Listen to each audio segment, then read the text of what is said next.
So this last week, Hasbro announced a partnership with Games Global. If you're not familiar with the company, don't be surprised.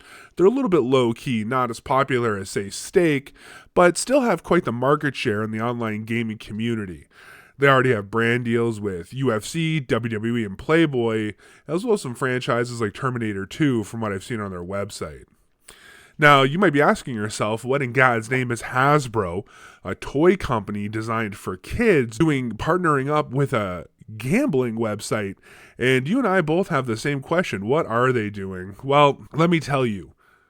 They're looking to make a lot of money. A while back, Hasbro announced their Blueprint 2.0 for how they wanted to structure the company going forward, using the licenses they have to create entertainment, and then to create items off of that and other interactive uses to generate sales and so on and so forth, which is completely understandable. It's what they should be doing.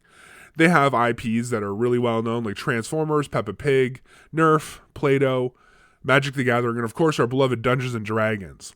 And as we've heard in the news already, Cynthia Williams, CEO of Hasbro, has said that Dungeons & Dragons is under-monetized. So I'm sure they've been looking for ways to convert their customer base into cash cows. And I guess throwing out new classes and new supplement books every 2 to 3 months wasn't enough for them. Now we have to line up at the slot machines and roll until we get those precious triple dragon eggs and hope to God we cash in on some gold. But I'll be honest, I'm far from wanting to do such a thing. I still owe half my players $20 for my last game of 3 Dragon Ante, and I can't afford to hit those slots. Now, of course, they want to get into the web space, and they are pushing their new VTT, which is their virtual tabletop. If you aren't familiar with that, it's similar to Roll20 or Foundry, other websites, but this is going to be a lot more interactive. The DM will have control, but I promise you right now, it's going to be behind a paywall. They did say they would have a free-to-use feature, but I'd imagine it's going to be greatly limited, and there's going to be a lot of microtransactions attached. Now, is this gambling website going to be connected to it? I'm not sure, but I am sure that they're definitely going to use some kind of monetization in a battle pass or crate system similar to CSGO, where skins become valuable. And as we know from Valve and CSGO, that gambling market is even bigger than most slots out there, and it is causing a huge amount of problems. Dragon's brand, other than getting young kids geared up to get their parents' credit card, cash in on the website, and start getting some skins or pulling some levers and hoping for those magical triple dragon golden eggs that are never going to come up on the slots. Everyone knows how horrible gambling is.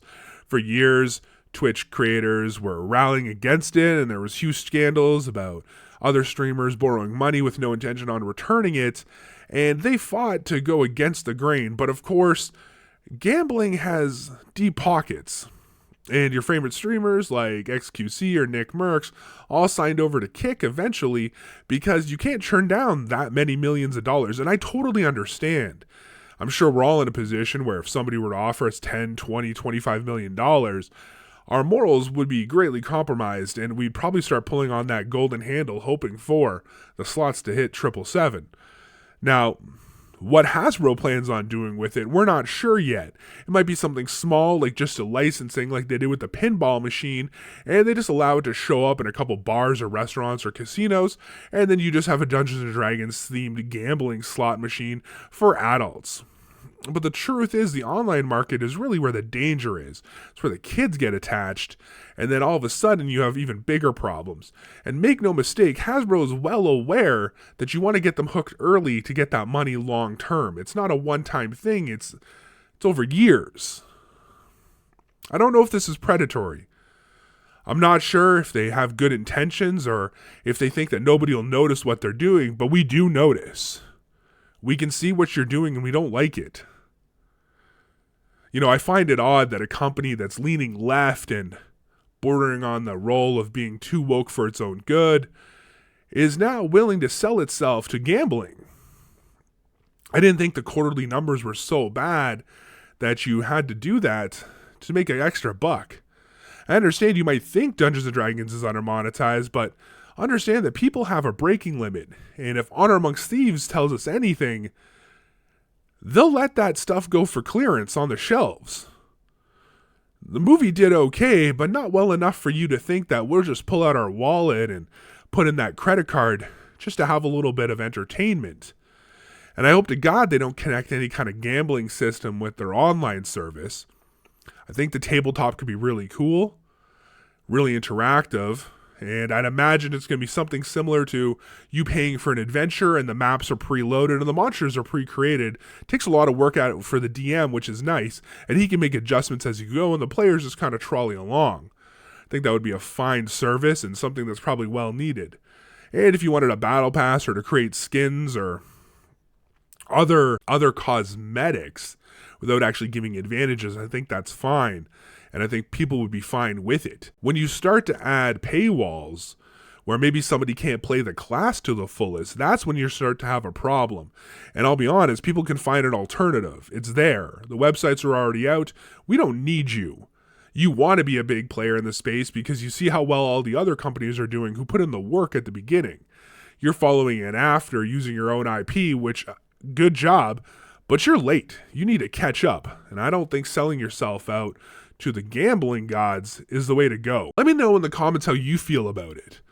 We've had a lot of discussions with a lot of people on my other videos, and I really appreciate it. I notice, and I hope you guys notice too, that I'm there to respond. Hit me with a subscribe and a like. Tell your friends and family. I appreciate it as we grow together. And if you do have any questions, Dungeon Master or player related, go ahead and drop those in the comments as well. I've been answering everybody and trying to be interactive with you guys as much as I can, and I appreciate the encouragement, and I do plan on keep doing these videos as well as things touching on Dungeons & Dragons itself. Maybe some class reviews and more tips from the Dungeon Master. I don't want to have to keep bringing the doom and gloom, but I felt this was something that I wanted to mention. So you guys have a good day. Appreciate you guys for watching the video. Hit the like and subscribe button. Check out my other videos as well. We talk about the morality about gnolls, if they're good or evil. Personally, myself, I think they're adorable little fur babies.